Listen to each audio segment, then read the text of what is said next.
पुराने दुश्मन दोस्त बनते हुए नजर आ रहे हैं। एक बहुत बड़ी खबर से आपको आगाह करते चले। ये देखिए, चीन के राष्ट्रपति भारत के प्रधानमंत्री का अगवानी करते हुए, उनसे हाथ मिलाते हुए। पुतिन के एक तरफ आप देखिए कि पीएम मोदी मौजूद हैं और दूसरी तरफ पुतिन के मौजूद हैं कौन? शी। उन्होंने कहा कि एक तरफ मैं बिठाऊंगा मोदी को और एक तरफ मैं बिठाऊंगा शी को, और मैं दुनिया को ये बताऊंगा कि ये देखो, मैं इंडिया और चाइना को करीब ले आया हूं। अब चाइना और इंडिया की जो क्लोज कम्युनिकेशन है, it's a message for the Americans from the Indian side कि लद्दाख को लेके चाइना और इंडिया के बीच जो है एग्रीमेंट हो चुका है। पिछले 4 वर्षों में उत्पन्न हुए मुद्दों पर बनी सहमति का हम स्वागत करते हैं। सीमा पर शांति और स्थिरता बनाए रखना हमारी प्राथमिकता रहनी चाहिए। वरना हमारी फौजें भी खड़ी हुई हैं, कमजोर मत समझना।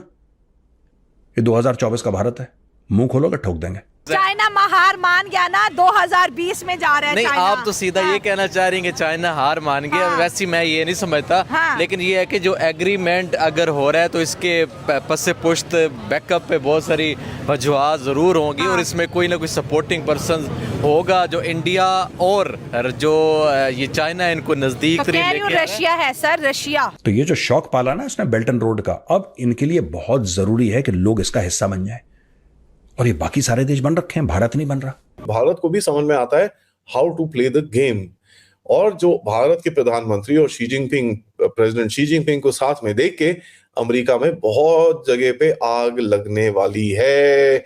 लद्दाख का जब मामला हुआ था, जब ये लोग आपस में करीब आ रहे थे तो इंडियन ने जो है ना मार खाई थी। ऐसा ना कब की बात है, मैं 2 वीडियो ऐसे चला दूं जिसमें चाइना की आर्मी मार खाई है और वहां से भागी है। नहीं, ये पिछले साल की और इस साल की दिखा दूं। नहीं, मैं चलाऊंगी अब एडिटिंग में।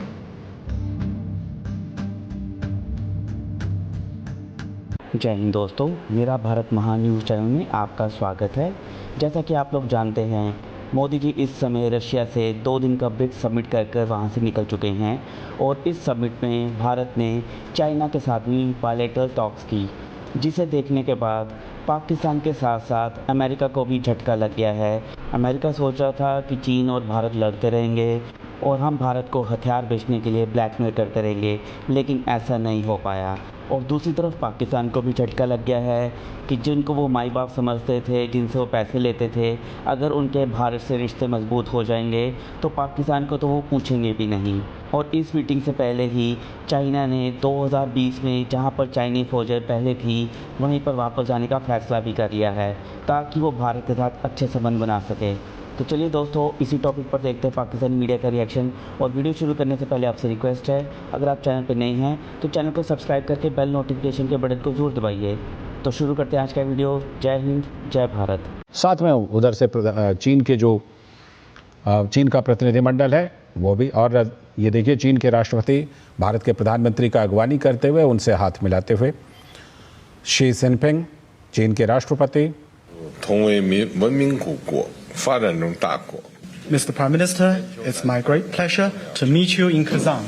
It's the first time for us to have a formal meeting in 5 years' time. Excellency, आपसे मिलकर खुशी है, और जैसा आपने कहा 5 साल के बाद हमारी ये फॉर्मल मीटिंग हो रही है।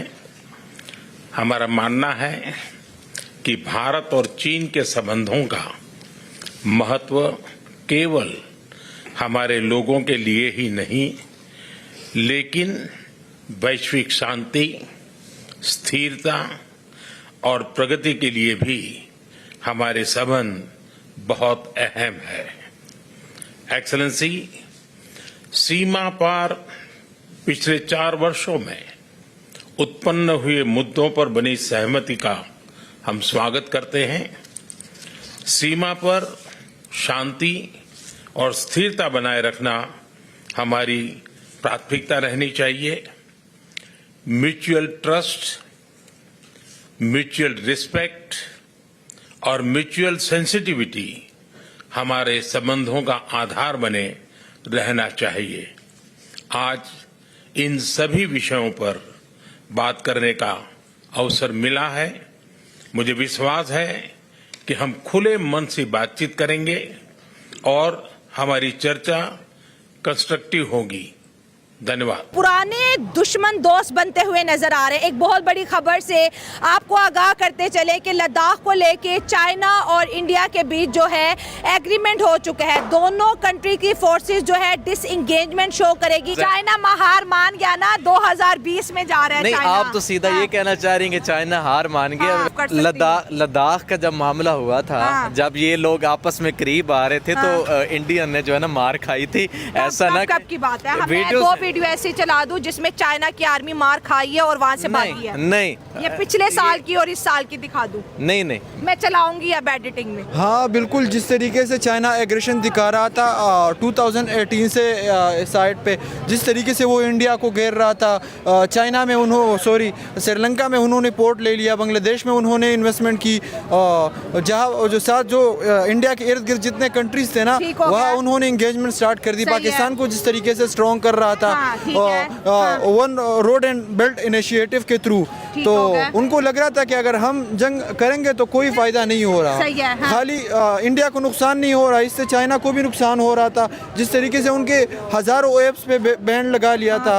और इंडिया ने तो चाइना की बहुत बड़ी इन्वेस्टमेंट को इंडियन मार्केट से निकाल के बाहर भी फेंका है। हाँ, उन्होंने स्टार्ट भी इसीलिए तो लिया था। और जिस तरीके से इंडियंस के मुख्तलिफ कंपनीज है, हीरो हो गई, महिंद्रा हो गई, टाटा हो गई, वो अफ्रीका में जाकर इंडिया के साथ कंपटीशन कर रहे हैं। अगर आप अफ्रीका में जाओगे सबसे अच्छे बाइक से वो हीरो और महिंद्रा के हैं। जिस तरीके से इंडिया इन चीज़ों की यानी डेवलप कर रहा है खुद को, मोदी एक तहरीक भी चला रहा है made in India. Made in India brand हो गया ना। हाँ, वो या एक स्ट्रेटेजी की तहत ही वो तो चल रहे हैं ना।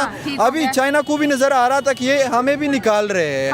और ये तो सारी दुनिया को पता है कि इंडिया जैसी मार्केट वो अभी कहाँ भी नहीं मिल रही है। LAC के ऊपर इंडिया और चाइना के मामलात हल हो सकते हैं, तो लाइन ऑफ कंट्रोल जो कि इंडिया और पाकिस्तान के बीच है, हम इसको सीरियसली कंसिडर क्यों नहीं करते? अगर चाइना और इंडिया का इतना बड़ा मुद्दा सॉर्ट आउट हो सकता है तो फिर कश्मीर को लेके हम इंडिया से बायलैटरल टॉक का आगाज़ क्यों नहीं करते? क्योंकि अगर इंडिया चाइना के साथ एग्रीमेंट कर सकता है तो पाकिस्तान के साथ भी डेफिनेटली हो सकते हैं।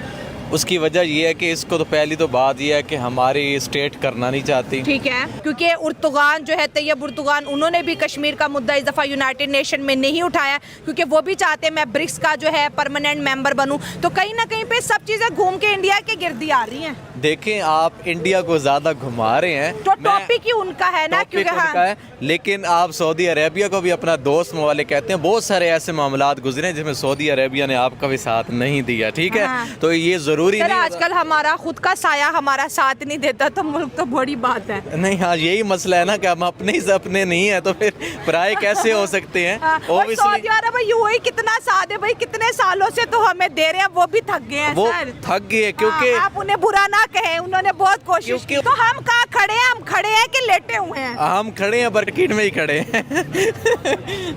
तो हम खड़े भी हैं कहीं के नहीं खड़े, लगता ही नहीं है ना। नहीं,